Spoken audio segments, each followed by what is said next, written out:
attending today's meeting of the Industrial Development Board. Today is Wednesday, November 17th. I will go ahead and call this meeting to order. It is right at 10:06 a.m. this morning. Obviously, if just taking a quick look at the agenda, we will be reviewing the minutes next, and then we have several items that pertain to state grants, and then a couple of other items, including a minor change to the master condominium documents associated for the National Museum of African American Music.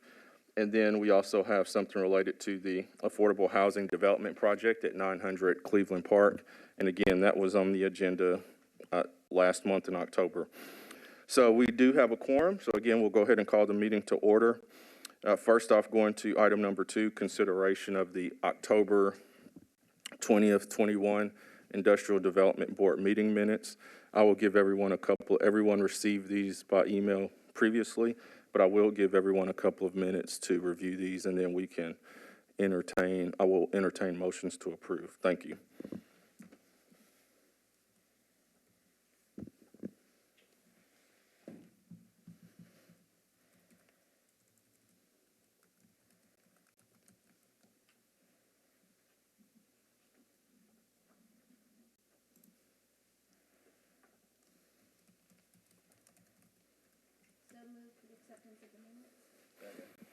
All right, so we have a motion, and it has been properly seconded.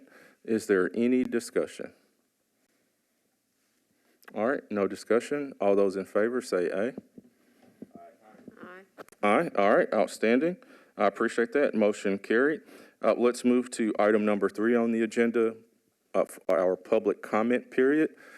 Is there anyone wishing to speak today during the public comment period? Anyone in the audience? Anyone?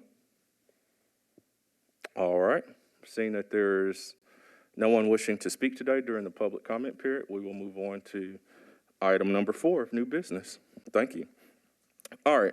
So first item up is the approval of a state of Tennessee grant of, that is correct, $65 million. I want to make sure I'm reading that without my glasses. $65 million for the benefit of Oracle America Incorporated.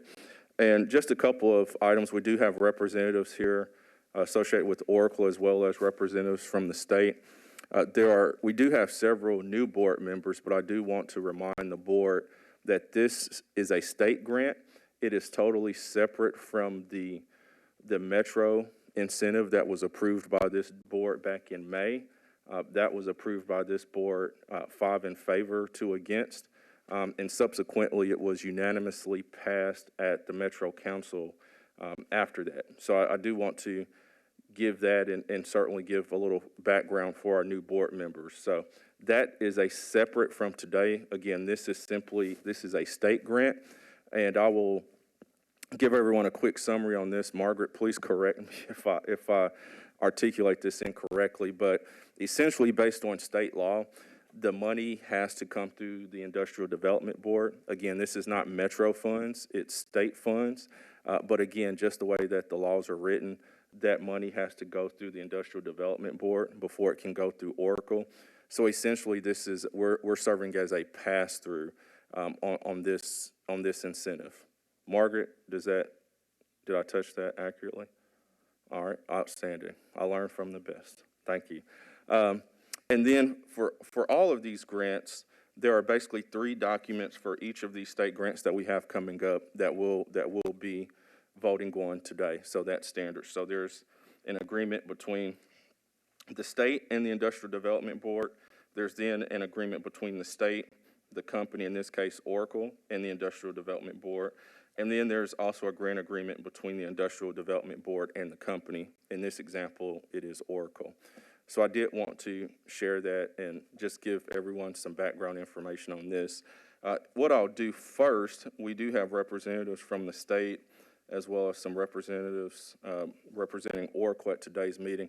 Let me call up the state first. If you will, just feel free to come up. You can sit here. Give us your name, please, and if you can, just give us any background that you want to share about the state grant, and then we'll have other representatives, and I'll turn it over to my fellow board members for any questions. You hit the mic. Thank you. You're welcome. My name is Dana Ferguson. I'm a business development consultant on the Northern Middle Region team for the state of Tennessee's ECD. We cover the 13-county region, including Nashville and Davidson County. I don't have a lot of detailed information on Oracle. I'm filling in for Lindy, the director for Northern Middle. She was the project lead on this project, so if anyone has any questions, I'll be more than happy to go to her and get any answers that anyone may have. But again, like he said, it's just, it's the pass-through for the state funds. All right, outstanding. Do we have any questions from any, and I'll start here to my left. Are there any questions that we have for the state related to this grant? All right, go here to my right. Any specific questions for the state related to this grant? Just one question. Thank you. Oh, thanks a lot, Board Chair. I understand it's a pass-through and it's state, but from my reading is that our board is responsible for administering the grant. Is that correct? Correct. Okay. So the funds that the recipient is going to receive, we're going to receive those funds, or are we going to make a request to the state for a draw request fund, pay request or draw request from the state, receive the funds, and then administer to the recipient, which is Oracle? That is correct. So there is an invoice template that the company completes. They will submit it to you all for approval, which Margaret usually handles that, and you can chime in if you. And then that goes to us at the state. Once that's approved, the funds go to the IDB, and then the IDB will give it to the company. And just to be clear, the full, unless the invoice covers the full grant amount, the full grant amount will not come to the IDB all at one time. We will get the invoice for the specific expenses that the company wants to be reimbursed for, and then we'll submit that onto the state, and then they'll, yes, give us the money. I didn't think about mentioning that. Yeah, it's then however much they submit at each time. One more. Yeah, you're fine. Go ahead. Thanks, Board Chair. We also are responsible for monitoring the grant, correct? Or monitoring is because this is for job creation. So we are to look at what Oracle has done, make sure they follow the requirements of the grant. So basically, what is our position set besides just a pass-through of the money? We do the monitoring. I don't know that you all have to send in. You know, the accountability agreement really Yeah. covers the metrics that the company has to meet, and the state will monitor that directly with the company. Yeah, Okay, the so we're accountability out of that agreement is just between the state and the company, and that Okay. is what covers all of the monitoring that Okay, takes great. place. And great questions, and that's one of the agreements that we'll be voting on today. And so there's paperwork that we get that Metro gets as well from the state as well that keeps track of what the company is doing from a jobs perspective. Okay. Great. Great questions, thank you. Any other questions for the state? All right, well, with that said, thank you very much for your time today, and if you'll stay up, that would be great. I think we have some folks here too from Oracle. What I would certainly ask for you all is if there's any updates that you all have or anything that you want to share, that would be great. Obviously, it's been back in May since Oracle was before this board, so if you will introduce yourselves and feel free to give us any updates you have or anything you'd like to share. Thank you, Mr. Chair. I'm Jim Murphy with Bradley, and with me is my partner, Tom Trent, with Bradley. We represent Oracle. Since the IDB approved the Economic Impact Plan and the Council approved the Economic Impact Plan, a few things have happened. Obviously, Oracle acquired the 60 acres in River North as of June 1st of this year. And then in September, the State Funding Board approved this grant that is before you today, the $65 million state grant. What's in the process now is Oracle is in the conceptual master planning programming for its campus. The master planning process is expected to go into late spring, summer of 22. This will include any necessary zoning adjustments, building functions, placement and potential phasing of the campus delivery. Oracle doesn't anticipate that it'll break ground until sometime in 2023. So it's still in the plan, or pretty early in the planning process. It's also in the process of designing the pedestrian bridge, and that's also in the very early design phases. So right now, we're still in the design process. We're also looking at the archaeology issue that is a part of this site. Oracle's got an archaeological firm that's working with them and coordinating with the federal and state, and particularly the state archaeologist, on archaeological issues. But at this point, it's still early in that investigation, so there's not a lot of details there. Then Oracle also is engaged in the community outreach process that we discussed when we were at the board before, particularly in the educational space, working with Tennessee's HBCUs and also the local schools in anticipation of when Oracle will actually be here and start being able to actively engage with those folks. So all those things have been going on. Preliminary meetings have been going on, but we're still a ways away from the point where we have a lot of details from the campus. A couple of things I wanted to mention about this grant, because I think it might help answer a couple of your questions. This grant covers a variety of things, but one of them is land acquisition, and the $65 million will all be absorbed in land acquisition. So this is going to be a one-time invoice, one-time payment, because we paid more than $65 million for the land. But I will say this though, you all probably, and I know it was you all were working with several property owners, which, when you're trying to assemble property can make it challenging. But for those people that keep up with real estate, there's been some recent transactions over there that maybe make your deal look pretty good. Well, I don't want to we don't want to take credit for any of that or blame, but there have been some transactions over there. The other thing that we've gotten a lot of questions about, and I wanted to make clear, is there is some work going on over there now, and it's not us.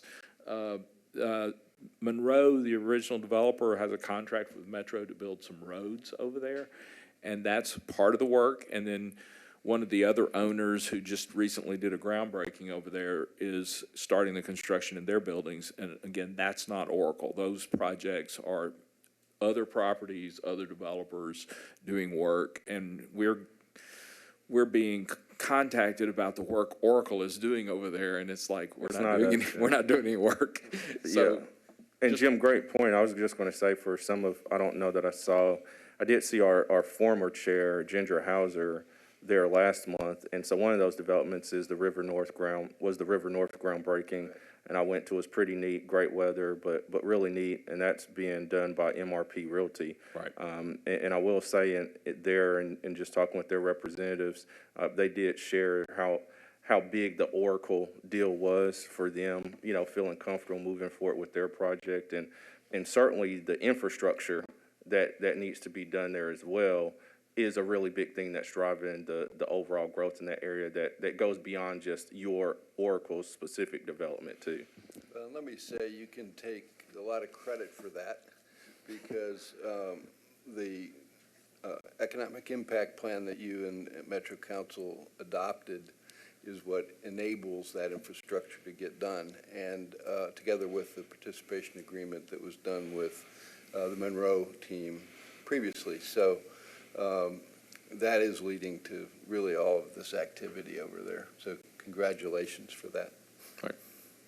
Yep, thank you. You have to have people don't think about that part always, but the infrastructure is really, really critical. Roads, sewer, water, all the basics, very important to overall development. So thank you. Was there anything else you all want to add, or? No, but we're happy to answer any questions you might have. Okay, I'll start here to my right this time. Any questions for, Board Member Forster, thank you.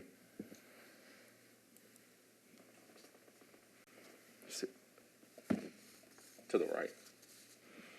Hit the button on the right, should be red. Oh, never mind. Thank you. Could you just go over the terms of the agreement briefly and explain all that? Yeah, sure. I mean, this is an economic development grant, $65 million, that can be used for land acquisition and other buildings, other type construction services. Here, all the money is going to be used for land acquisition, so it'll be a one-time invoice. The accountability agreement is really what holds Oracle accountable for meeting its job commitments. The job commitments in the accountability agreement are 5,989 jobs. If Oracle doesn't meet that within the time period of the grant, which I think is 29, yeah, it's a 10-year period. If they don't meet that at the end of the 10-year period, then to the extent that they don't meet that, they have to pay back a portion of the grant. If they are less than 50% or less of the grant, they have to pay back the whole grant under the accountability agreement. So there is a mechanism to make sure that Oracle does in fact staff the campus and meet those objectives. If at any point during that period the Oracle closes the campus and abandons the project, it has to pay the whole amount back. And the payback is a proportion based on how far away they are from the grant. So, for example, if they only met an 80% of the job requirement, they would have to pay back $13 million of the obligation because of that would be the percentage reduction. So, and then there is a mirror agreement. The third agreement, the agreement between the IDB and Oracle, basically says that Oracle will perform all the obligations that anyone has under these two agreements. We basically do everything. We're obligated to do everything for the board from the standpoint of meeting all the obligations. If there's an obligation under either of the agreements between the state and the IDB, Oracle has to make sure those get performed. So it puts all the obligations onto us. I would add the only responsibility then that the board has is that we will submit one invoice. Yep. You will submit that to the state will send you the money, and you will then send the money to Oracle, and that's it. You have no liability otherwise. And I think that's important to remind everybody. Yep. Again, we're essentially a pass-through entity on this, so thank you. That third agreement is the one that makes that clear. That it's the one that makes it clear that Oracle has to perform all these obligations, not you. And all of us old bond lawyers call that a conduit. There you go. I like that. To my right, any other questions? Go ahead. A couple more. So is it just any job, or is there parameters about what kind of jobs? I can clarify that. So there is a difference between the number of jobs that are included in the grant and what was announced into the community with the official announcement. And that's because we actually take out all sales-related positions. We don't incentivize sales positions. So it's all of the other, it could be back office, C-suite, which could, be executive level, any, tech positions, all of that are covered. It's just the sales positions that are pulled out and are not incentivized. So we only hold them to is that correct? We're only holding them to the incentivized number of jobs. Okay, so what's the rationale behind eliminating the sales positions? We do that on any grant with the state of Tennessee. We don't incentivize any sales positions. It's kind of like we don't incentivize service positions as well. So one thing that comes to mind would be attorneys' offices, like any law firms. We don't incentivize those job creations. Insurance agents, we don't incentivize insurance agents. Pretty much, basically, it's kind of like if it's a commission base, I guess, is a That's interesting. good way to explain it. And I would add, typically, you would not incentivize major retailers. Correct. We that's not really part of hospitality what or retail. We don't incentivize those job creation as well. Okay, so with Oracle, what you got left over? Just Well, I mean, obviously, we've got all the intellectual property type software design, you know, the engineers, all the coders, the people that do all the technical work is a large part of this program. So then the management of all those people, training. So yeah, that's the bulk of what we're doing. And just to remind you, because it's been a few months, it's contemplated that by the end of 2027, approximately, there'll be around 2,500 jobs. And then within 10 years after they start, approximately 8,500 jobs. And they announced that they expect the average annual wage to be in the $110,000 a year range. So these are very good jobs. The only other question I had was, and I know that this was talked about a long time ago, but I just didn't remember, and you brought it up, the archaeological site. And is that for Indian burials or? Yes, this site is recognized as having some archaeological remains, Native American archaeological remains that were discovered when the Jefferson Street Bridge was extended in the 80s. But we're not clear where all those are located because a lot of this site was significantly disturbed when the interstate was constructed in the 60s.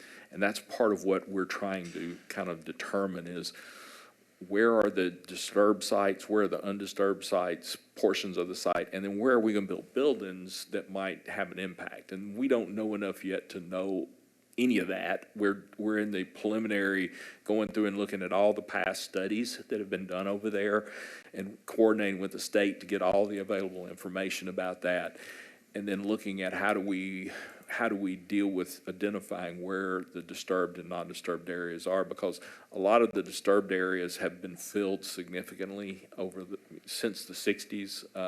After the interstate was built, a lot of fill material was brought into the site, and so we don't know what's underneath all that fill material, and that's part of what we're looking at this point. And to be clear, we have a very large area. There's no expectation that all of it has archaeological significance. And that, just to remind everybody, a portion of the economic impact plan is, if necessary, relates to the fact there was an old city unregulated landfill on a substantial portion of the property. Obviously, there's no archaeological significance in that area, so it's a limited area that we have to really think through, and we knew about this before we acquired the property and have been working with our environmental team and our archaeologist and now the state archaeologist to make sure that we treat this with sensitivity. Yeah. Thank you for that. Board Member Forster, any other questions or comments? All right, thank you. Anyone else over here to my right? Vice Chair Quinn, thank you. Board Member Forster, I would just add to, because I think it's important and that we talk about it, and we did talk about it in the hearing, there's also some evidence that the Trail of Tears ran through this site. And so it's also a really wet site. And so just the amount of water and trash over time may have degraded whatever evidence, whatever there was. Yes. But it's certainly known in the public record that these are all possibilities. And my understanding is that some preliminary studies have also been done. But more will need to be done as they get in and figure out what all is there. And I just sort of want to add that comment, and also feel like a little bit of a broken record, but I always like to thank the state when they're here helping us with things in Davidson County, because we don't always get a great reputation for working together, but I think we do a great job on economic development. Well said. Are you getting political today? I like it when people get along. Thank you for your comments, Vice Chair Quinn. I'll go to my left, start with Board Member Davis. Thank you, Chair. And I'll add on the ECD front, maybe we're usually a little more in line than maybe the legislative bodies, but thank you as well. Just a couple comments I wanted to make that, one, this is and continues to be a really great deal for Metro. Of course, we have a little more oversight over the Metro part of it with Counsel, of course, but we're very thankful for the state for stepping up, of course, and happy to pass through this grant. And you guys with the deeper coffers, it's really, nice that we can get those big chunks for these ECD deals. I just figured we never get Oracle in front of us, so it's nice to mention a couple things. I was just going to bring back a couple things from May, and just while they're master planning, just kind of remind, I'm sure someone's going to watch this from Oracle later, of just a few things like, that we were kind of points we were hitting on back then. One, just, as they're doing that master plan, we sort of talked about the open space and a very welcoming, if there is any of that park area that they're going to have. If they do end up turning anything over to Metro, of course, I know coming off that bridge, but we just encourage that to still be the case and just a welcoming campus.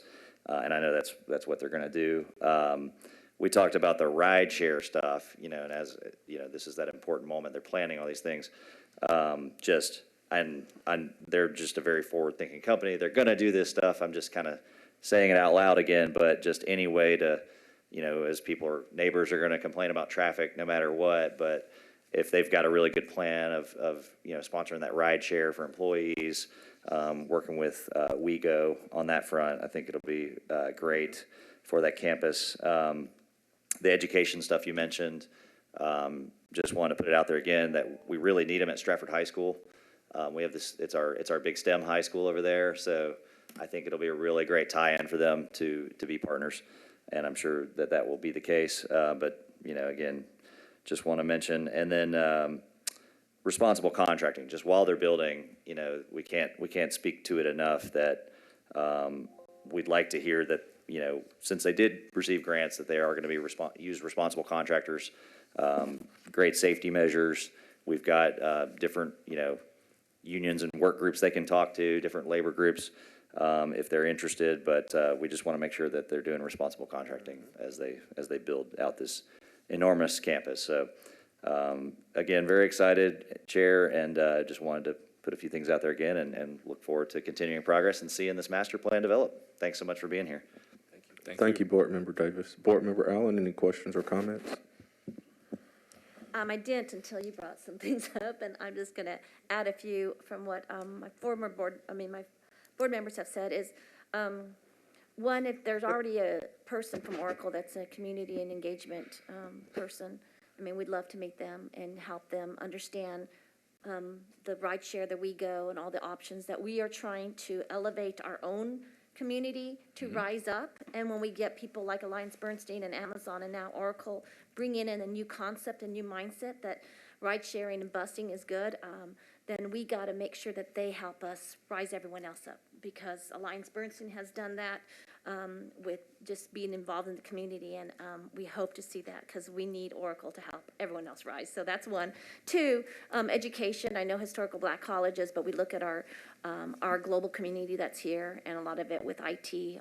I know there's a lot of nonprofits that have IT training and getting in now to get them ready when they move here. I know that they're going to be looking at a higher level, but I'm sure there's entry level as well. So our global community is very ready to get certifications, maybe not a full education, but we have resources. I do know that they're already talking to other IT people that are already here, moving people around and stuff, but that is competition, and that's what we love. And so we hope that the pockets of resources are as diverse as our community is representative. So thank you. We'll pass that on. Thank you, Board Member Allen, and I would just like to say again, in just speaking with, and when we think about everything that's gone on there, it's very exciting for that area to redevelop. And again, ultimately, that's additional property tax revenue for the city that can go to all the challenges that we have, working on infrastructure, working on transportation, making better, investments in public transportation, working on affordable housing, ensuring that we have quality public schools. And I'll say on a personal level, I've shared, some people on the board may not know, I went to Hume Fogg, and so I'm a strong proponent of public schools, and certainly I'll try not to get on my soapbox too much, but I really commend Oracle at this time for really taking the initiative to be part of the community and meet with metro schools, for example, because number one, I think that's just great from a community standpoint and talking and figuring out, hey, how can we help with the educational system? But also it's quite beneficial because, I want Oracle, when everything is ready to go, I want Oracle to be able to hire the students now that will be adults in 5 to 10 years. So I think it's huge. I want there to be high quality talent here. So I really appreciate Oracle starting that on the front end on a personal note, and also meeting with our universities as well. So anyway, I just think it's really neat. And what you all have done, what Oracle has done there has really jump-started the redevelopment of that entire area. So anyway, with that, I'll stop. So again, thank you all. All right, so board members, again, what we are tasked with today, all right, is again, we are approving the 3 documents potentially related to the $65 million state grant for the benefit of Oracle. Again, this is separate from the Metro incentive that was passed in May. We've talked about the 3 agreements that we'll be voting on here shortly. I will ask you, Margaret, from a Metro legal perspective, what are anything that you need to add to us that we did not talk today about these documents? Do they meet our Metro legal approval? Anything else you want to add about these documents that we didn't cover? I don't have anything to add. I've reviewed them. I've drafted one of them, and they are all in order and ready to be executed. Okay, that sounds good. I appreciate that. All right, so with that being said, I would like to entertain a motion to approve the agreements, and again, there are 3 agreements for the fast track grant for Oracle America Incorporate. Do we have a motion to approve?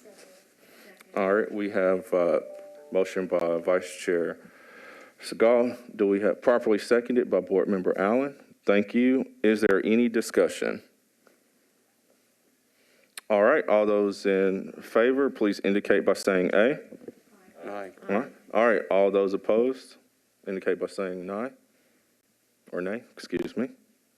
All right, with that, the 3 agreements are approved. Thank you all for your time. Have a wonderful day. All right, next, we have approval of the State of Tennessee grant. And yes, Sarah, if you want to just stay up there for a little bit, if you want to just stay there, that's fine. Thank you. We'll move to the next item on the agenda, approval of a State of Tennessee grant of $250,000 for the benefit of Firestone Building Products Company, LLC. Again, we do have a representative, the General Counsel from Firestone Building Products Company, David Green, here today. Thank you for coming up. Again, I won't go into all the details, but again, this is very similar to the Oracle grant again, in the sense that it's the same concept. We're serving as essentially the conduit or pass-through for this state grant. This is not a Metro grant. And then we would be voting on this here shortly, the same 3 agreements that we did for Oracle. So I won't go into all those details for now. A couple things I'll bring up just so everyone's aware. Some people were not on the board then, I was, but this board did pass a Metro grant several years ago for Bridgestone, and obviously they have a nice, really nice headquarters here downtown. Several of us, including myself, were able to attend the grand opening several years ago, and also go to. We actually had one of our industrial development board meetings at Bridgestone a couple of years ago, which was really neat, and we got to do a tour. I say all that to say, for those that don't know, earlier this year, Bridgestone sold Firestone Building Groups to another entity for $3.4 billion. So Firestone Building Groups is no longer a part of Bridgestone. And I'll let David speak to what they do as business, but in looking it up, it was really neat to think about, because I just thought about Bridgestone as one thing, but Firestone Building Groups actually it's really unique. And so anyway, I just want to make sure everyone knows that Firestone Building Groups is now separate from Bridgestone. So David or the state, whoever wants to talk first about this, I'll let you go. That's fine, okay. All right. Good to see you again. Yeah. Thank you for coming.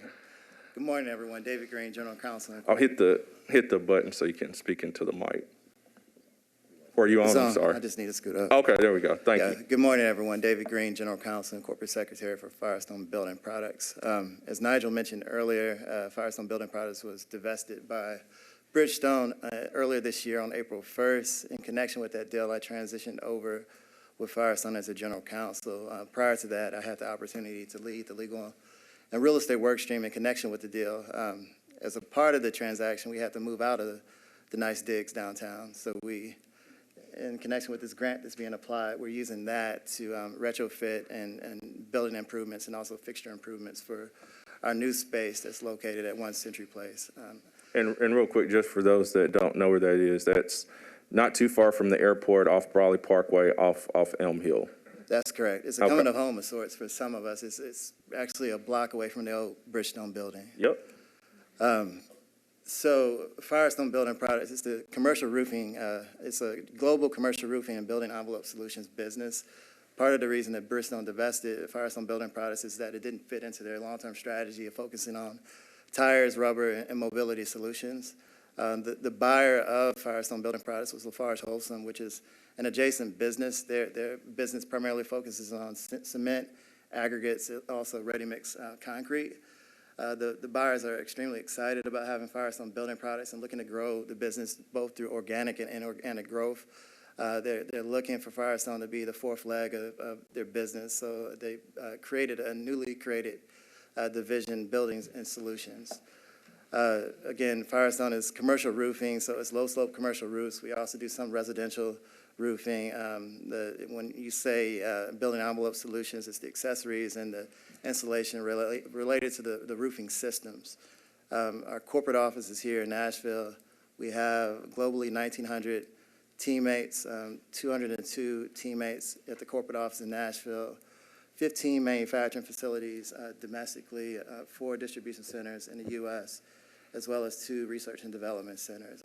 Globally, we have a sales hub in Brussels, and then there's 2 additional manufacturing facilities in Barcelona, Spain, and Germany, and then we also have a smaller sales office in Canada, and then a small sales representative office in Shanghai.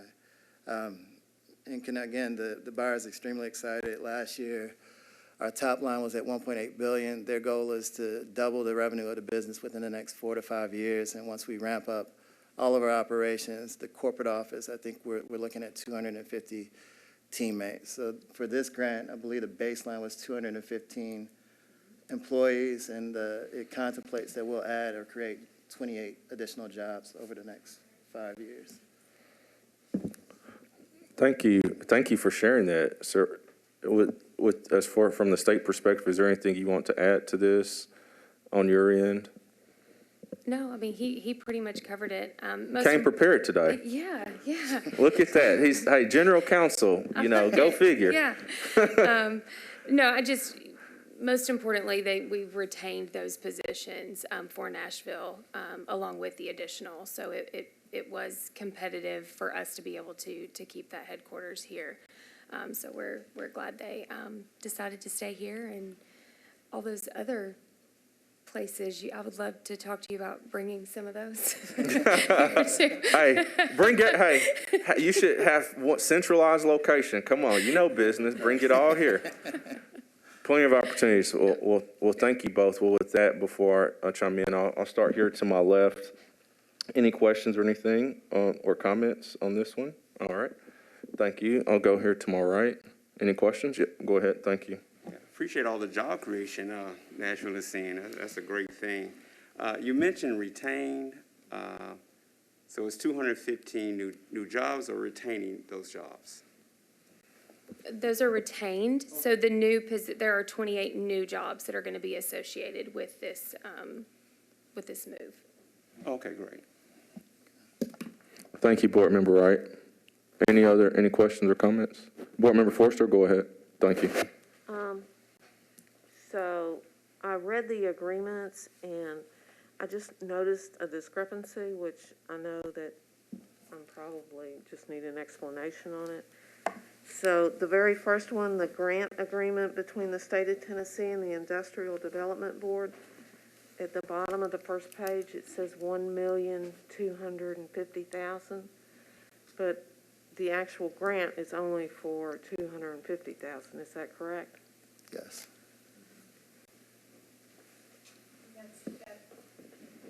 Which agreement were you looking at again? Apologize. It's the grant agreement between the state of Tennessee and the Industrial Development Board. It's page 1 at the bottom. All right, we'll get that, Dana and I'll talk about that. We'll get that hammered out before we submit a final executed version. Okay. Thank you. Any other questions or comments, Board Member Forrester? All right, anything else here to my right? All right.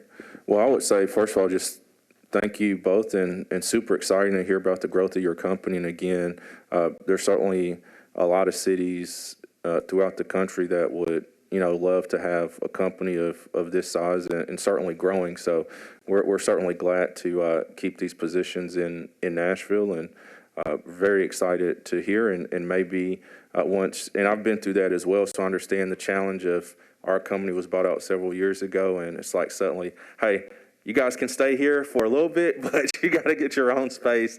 So, certainly good luck with that, and maybe down the line, we'd certainly potentially love to tour your new office space when it's finished, and/or maybe if your company would be open to it, maybe hosting one of our board meetings there. Okay, that'd be great. Okay. Well, thank you both. I appreciate it. Thank you, David. All right. So, again, we kind of went through this previously. It's very similar. There's 3 grants that we'll be voting on for this. So with that, I'll entertain a motion to approve the agreements for the fast track grant for Firestone Building Products, with the note that the grant agreement between the state and the Industrial Development Board, is that the agreement, Wendy, that you noticed the change? I'll take a motion to approve these agreements with the note that grant agreement be changed to $250,000, to reflect $250,000. With that said, do we have a motion to approve these agreements? I'll make a motion. All right, so we have a motion by Board Member Allen. It's been properly seconded by Board Member Wright. Is there any discussion? All right, all those in favor indicate by saying aye. Aye. All right, any opposed say nay. All right, the agreements, the motion's passed and the agreements are approved. So we thank you. Have a wonderful day. Thank you all. All right, moving on to the next item. This is an approval of the State of Tennessee Economic Development Accountability Grant for Phillips Holding USA. And just as a reminder, we did Phillips, there is a Metro incentive. That's not what we're doing today, but just as background, Phillips did come before us a couple of months ago for their annual Metro incentive, and they did have several representatives here. And so gave us a lot of good information about their employees and demographics and all that great stuff. So that was several months ago. What is happening today is on the state piece. We're amending the accountability piece, and we've done this for several other companies as well. And a lot of this has to do with COVID, just extending the time period for companies just due to the challenges of trying to hire. So the state's not more money, it's just amending that accountability piece. So if you want to talk to that, I'll let you add anything I missed on that. Sure, no, you did a great job. The leadership team for ECD, approached the legislators about, and the counsel for the state about amending those accountability agreements. And extending them a year for companies that were in the middle of, having to build up the number of employees that we were holding them to in accordance with their agreements. So we had a lot of companies across the state that decided to do it, and some did not. They kept it the same. So basically, this is just extending it 1 extra year. It's going to give Phillips 1 extra year to meet their job creation numbers in the agreement. All right, that sounds good. I appreciate it. Again, they came before us a few months ago and had their team of people and took a great deal of time in answering our questions. They were very thorough, so thank you. With that, I'll start here to my right. Any questions for the state on this one? All right, any questions here to my left? All right. With that, I would like to entertain a motion to approve the Phillips Holding. Well, let me stop before I entertain a motion, just to make sure, Margaret, anything that you need to add, have you reviewed this document, anything that you need to add for us from a legal perspective before we? Nothing to add. Okay, that sounds good. I appreciate it. I always want to check with legal first. All right, with that said, I would like to entertain a motion to approve the Phillips Holding USA Accountability Agreement Amendment related to its fast track grant. Do we have a motion? All right, thank you, Vice Chair Segal. Do we have a second? All right, it's been properly seconded by Board Member Davis. Is there any discussion? All right, all those in favor say aye. Aye. All those opposed say nay. All right, thank you. Motion passed, and the amendment is approved. Thank you. Thank you for your time today. We really appreciate it. Thank you. All right, moving on to item number D. This is related to an amendment to the Fifth and Broad Master Condominium Declaration for the National Museum of African American Music. That's why it's coming before us. I won't get into all the details, but we certainly, the National Museum of African American Music came before us several years ago. And obviously it's at Fifth and Broad now, and hopefully at some point we can do a meeting there. And for those who have not attended, it's really awesome. But again, what we have today is just an amendment to that master declaration agreement, almost like for lack of a better term, like a HOA declaration amendment. So we do have a representative for the owner. If you'll come up, introduce yourself rather, and just give us just high level what this is. And to my understanding, this agreement does not affect the IDB at all, nor does it affect the museum either. That's correct. Thank you.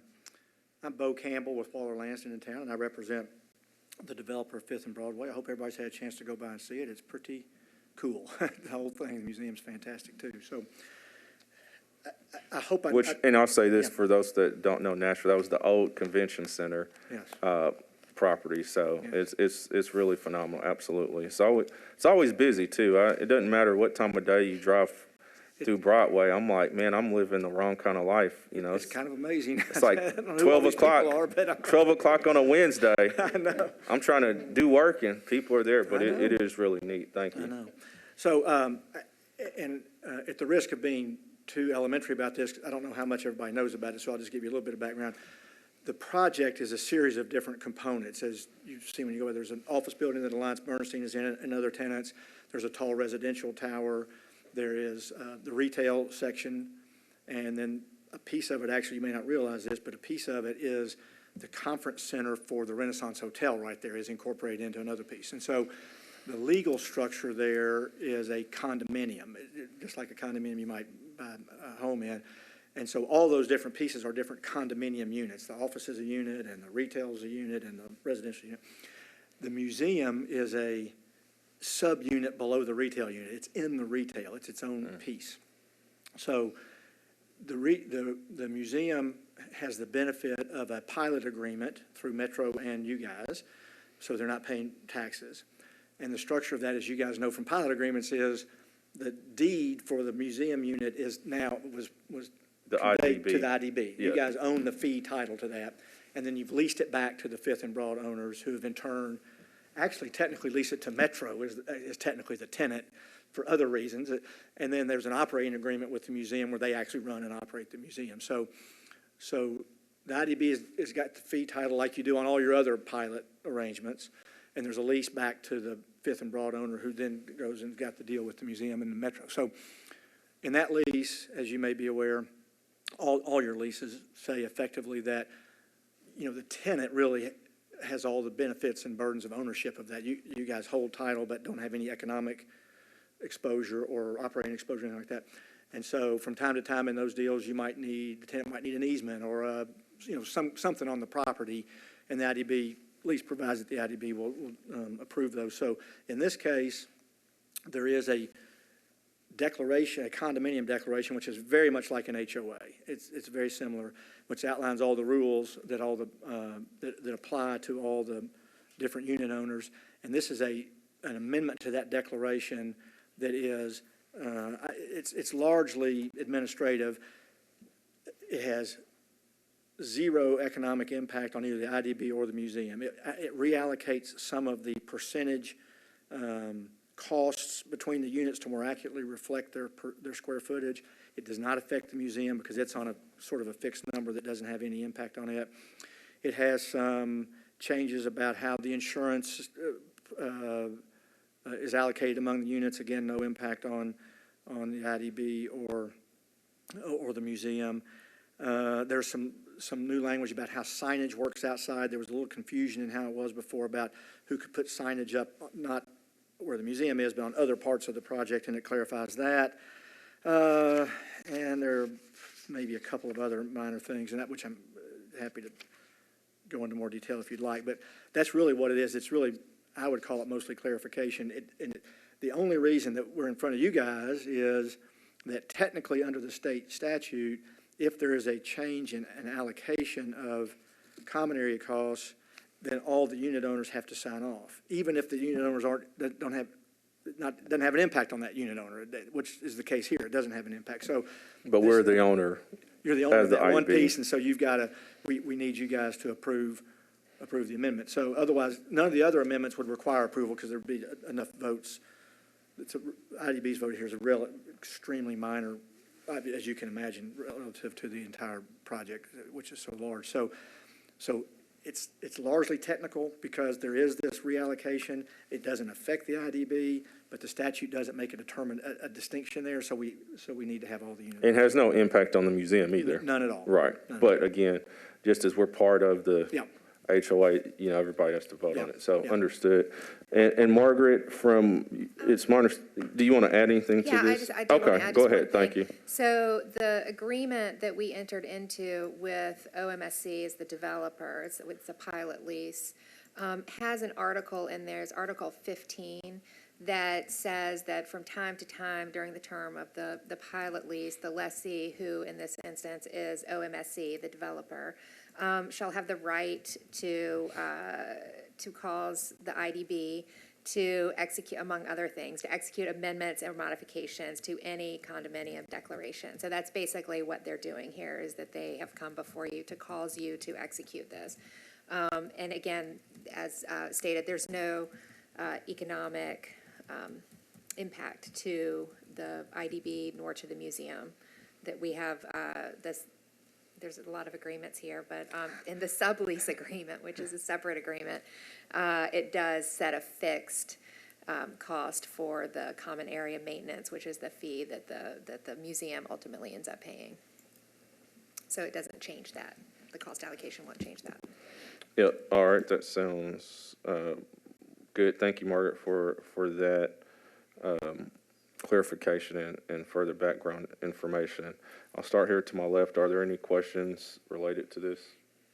All right, to my right, any questions? All right, I appreciate it. With that, I would like to entertain a motion to approve the amendment. All right, thank you. All right, so we have an amendment by Board Member Davis, properly seconded by Board Member Segal. Is there any discussion? All right, all those in favor, please indicate by saying aye. Aye. All right, any opposed, say nay.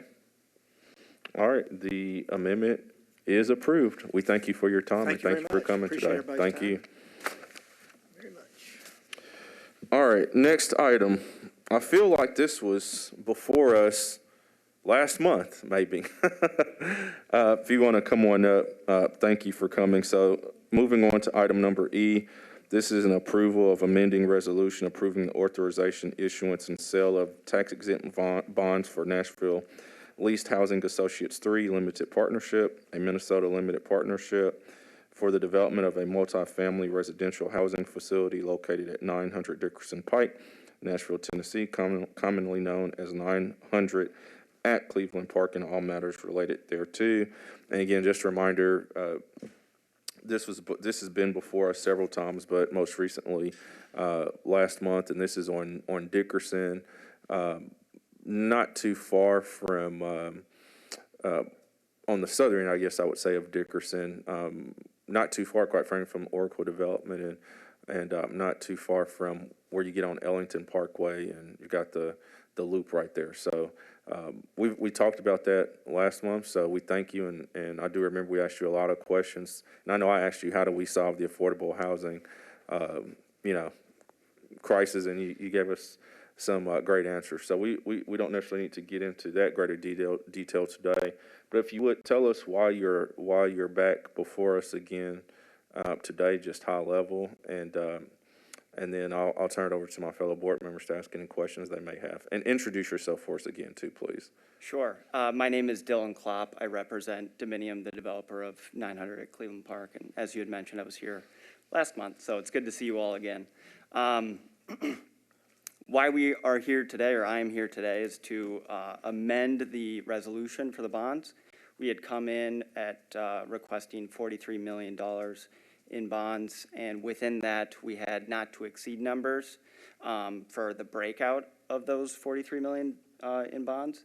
And we have since changed the financing structure in a way that requires us to actually use one of those buckets to go all the way up to the 43 million.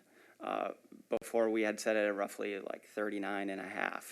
And so just as kind of like an underlying technical aspect of the deal, we have to change the language to that resolution. So hopefully that's not too high level and gets to the point, but the underlying, or the overall request of 43 million in bonds has not changed. So hopefully that helps, but I'm open to asking or answering any questions. Sure, thank you. And Bob, do you have anything else to chime in here? Any other details, pertinent details you think relevant to the board on this one? That was presented well, especially if the board members heard last month. And they're going forward. They sent some documents for the chair and secretary to sign that support this. The new resolution has been provided. I've read them all. They're doing this very well. There's no liability of the IDB. So moving forward with the questions of other board members, feel free. All right, I'll start here to my right. Any questions? Board Member Forster? I'm sorry, I just couldn't follow what you were saying. So the amount is not changing. Can you tell me what is changing? It's beneath that $43 million in bonds. It separated the bonds into two buckets, a Series A and a Series B. The Series A was limited to roughly $39.5 million, and the B series was the remainder to get up to that 43. We have since gotten rid of the B, Series B, the need for that separation, and the Series A now needs to go from 39.5 up to the 43 in full. And so that's the change, is revising the language to allow us to do that. All right, thank you. And to that point, this without getting into too much detail, this is related to bond ratings and rates, correct? Yeah. Essentially. Yeah. Okay. Thank you. Any other questions here to my right or comments? Chair, is this the bond pricing call that you were on? No, Those are different bonds. that's yeah, totally separate. Question about that. Okay, no more questions. Okay. All right. Thank you. Any other comments or questions to my left? All right. Well, wonderful. Well, thank you for coming again. And certainly, again, at the last meeting, you gave us great insight and updates on your project. So certainly, I think you can tell this board was very favorable. And I think some of the board members said, can you multiply yourselves? We need a lot more developers like you all in town. Again, I would just say, please, even if it's not an amendment to the bond, I'll certainly, we'll certainly reach out to you and probably have you come back at some point next year just to kind of give us an update on your progress. And then certainly, please feel free to invite us to the grand opening as well. Myself and one of our former board members, we were able to go to the Preserve at Highland Ridge grand opening several years ago. So please keep us in mind for the groundbreaking and grand opening. So thank you very much. Certainly, yes, and we are, I just want to point out, we are tracking to close for the 24th of this month, and we'll be, breaking ground shortly thereafter, but we'll also have probably a groundbreaking celebration as well as a grand opening when we are, fully operational, so. Yeah, certainly keep us posted, and again, I guess the point to this too, and this was something that we kind of added to the agenda a little later than some of the other items, but this was a time-sensitive matter due to your upcoming closing on the property. Exactly, yep, the bonds expire at the end of the month, and without your help here and support, this deal is at jeopardy. And Chairman Notch, I have a comment. Go I know ahead. we've had different people come in front of us, I can't remember, with this project, and I know that we always give our opinions. They don't have to be utilized, but we feel we're very, we advocate for affordable housing. And we talked about at one time making the suggestion that maybe affordable housing financial literacy classes, are given to your tenants because we want them to evolve. And just hope that, like I said, you don't have to do anything we say, but we want you to know that that is we're advocates within our own beings, but as the IDB, we just fully recognize affordable housing and how important it is, and financial literacy as well to the tenants. So thank you for that, if you just consider that again.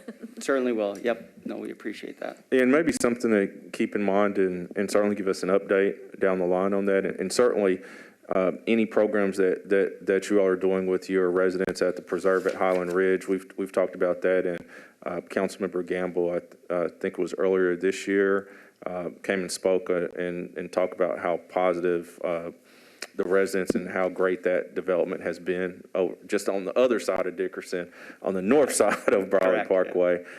So certainly to Board Member Allen's point, if there's anything you all are doing with your current residents as well, or implement, please share that with us as well, because maybe you can take some of that and start with your new developments too. Certainly, yep. So thank you for your comments. Thank you very much. All right. With that, I would like to entertain a motion to approve the amendment. All right. Thank you, Board Member Forrester. Do we have a second? Board Member Davis, properly seconded by Board Member Davis. Is there any discussion? All right. All those in favor, please indicate by saying aye. Aye.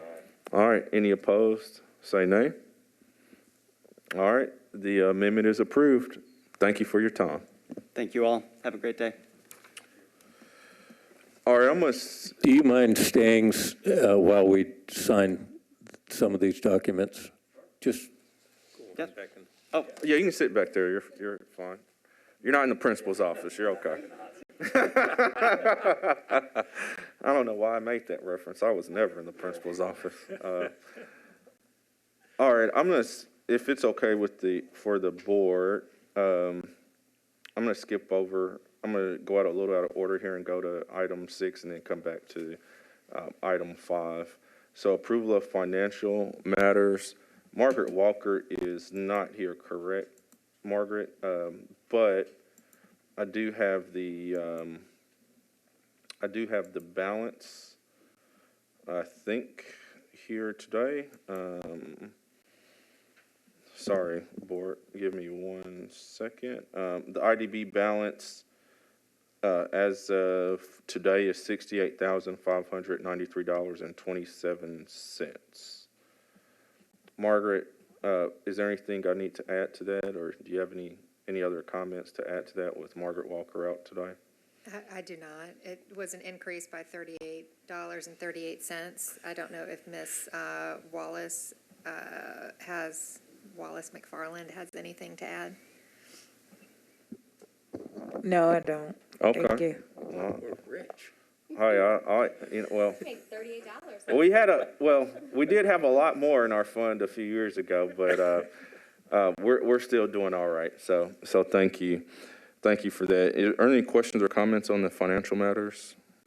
All right, thank you. Let me go back very quickly to the chairman's report. I won't go into a lot of details today. We had a lot on the agenda. So first of all, I thank everyone. We certainly had a lot on the agenda for moving through that.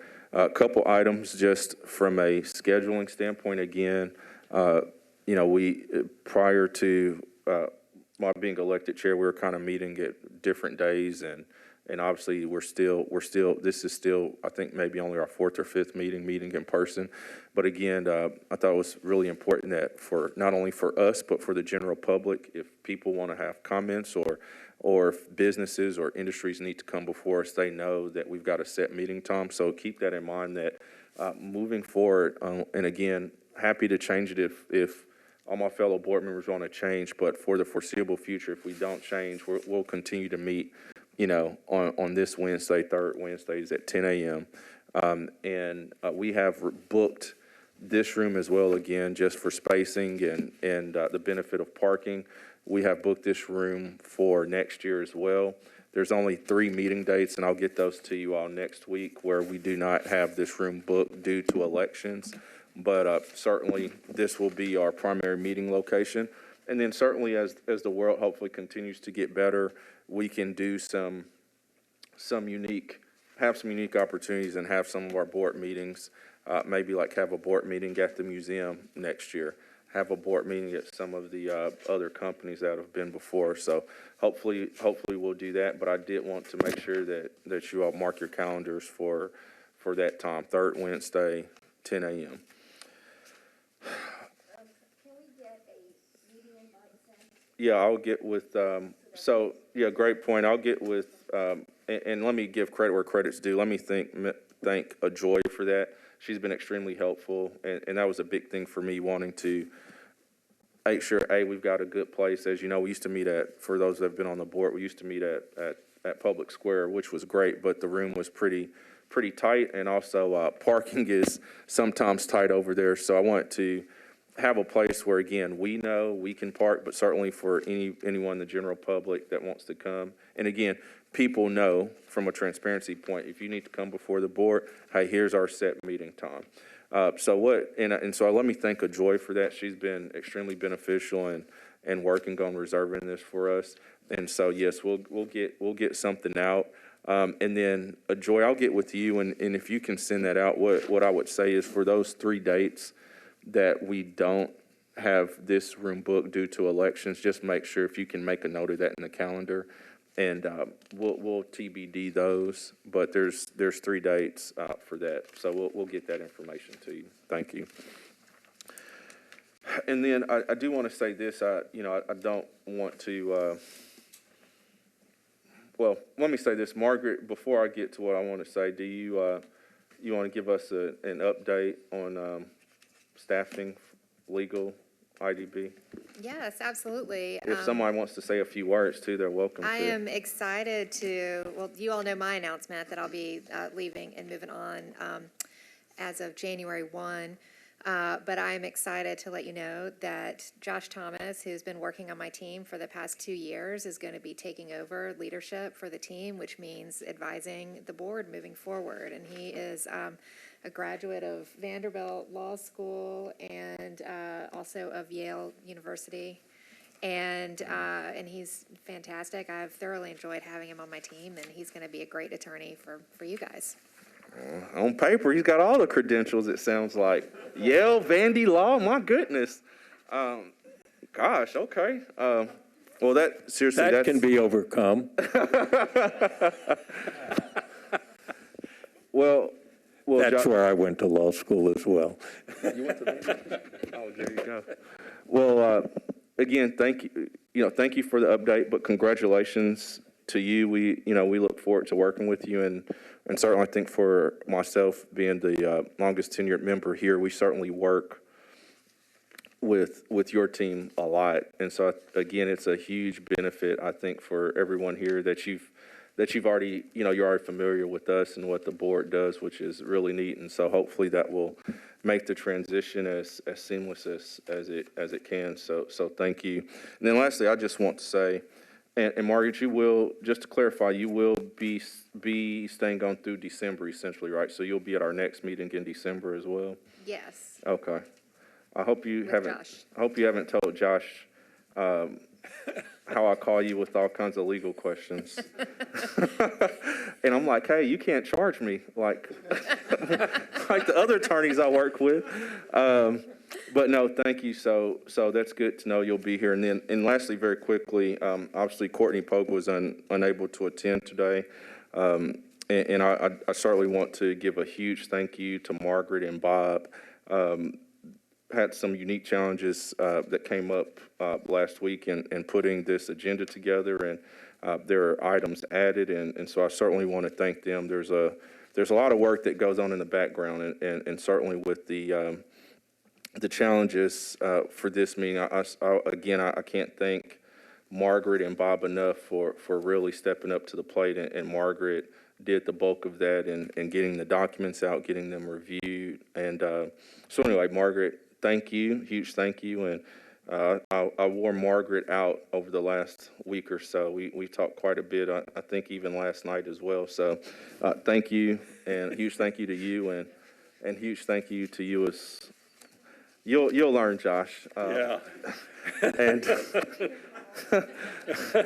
And a huge thank you to you as well, Bob. So anyway, with that, again, I want to thank everyone for their time today, especially with everything that was on the agenda. And so with that, if there is, so anyway, this concludes our agenda. Again, I'd like everyone, a lot of people are gone, but I'd like to thank the members of the board again, Metro Finance, Metro Legal, and all attendees for attending today. If there is no further business, or is there any further business? All right, with there being no, go ahead. You're fine. Go ahead. Thank you. Mm-hmm. So, Chairman Hodge, last month you had, and I really appreciate this, you had talked about Mr. Pogue giving a, economic development 101 crash course, I take it. Do you have any progress on that or some of the other items you mentioned last month? So, sure, Board Member Forster. So, I don't want to get into details because I don't like, sharing people's personal, challenges, but I would just say that we're still working on that. A couple of things. One, that when we do that economic 101, and unfortunately, again, we have not been able, we've done that previously. We have not been able to do that, one, because we're kind of meeting virtually and et cetera. And in the last couple of meetings, unfortunately, we had a lot of things that came up on the agenda. And so we were targeting potentially doing it this month, Board Member Forster, but again, we had several time-sensitive matters for companies that came up on approvals, and we certainly, as we're economic development and as chair, I don't want to be in a position where I'm holding companies up. So what I would tell you is I don't have an exact date for that. As of right now, I think December meeting may be light as of now, but again, also Courtney, again, he obviously had to miss today's meeting, and Margaret had to step in and do some things, so that may be a little delayed on that, but it is something we're still working on. Okay. So thank you for bringing that up. At some point, we might want to consider scheduling a separate time, just because everything always comes up, it seems like, now that we have new board members and. Absolutely, and we'll look at that. Again, we, due to some unique circumstances pertaining to this meeting, we kind of had to pivot and really focus on getting that. But here over the next month or so, I'll provide an update at next month's meeting on what that looks like. And I would say obviously we're about to hit into the holiday season. So I would say if we're going to have an additional meeting, that's something we need to look at in 2022 versus trying to squeeze that in now with the holidays. But it is still certainly on the table for us to do. So thank you for bringing that up. And the only other thing I wanted Sure. to mention was I look at the website every time we have a meeting, and I did notice that it has the incorrect dates on there, so we might want to have that website updated to reflect that it's now the third Wednesday. Yep. Well, we'll make a note of that, and I'll get with Courtney on that. I appreciate it. And again, like I said, we unfortunately just had some extenuating circumstance that came up, and so there's a lot that we're going to continue to try to improve upon. I think this board does a lot of great work, but we'll continue to improve upon it the best we can. So I appreciate the feedback, and we'll follow up on that. And to Board Member Forrester's point, just to put that out there, if we're unable to have this economic development one-on-one, let's say, at a current meeting like today's meeting, we had a lot on the agenda, so that would have been a lot to fit in. Is everybody on board with maybe having a separate meeting for that, dedicated to that sometime in Q1 of next year? Okay, that sounds good. I appreciate that. Is there any other business? All right, with there being no further business, this meeting is adjourned. Thank you all for your time.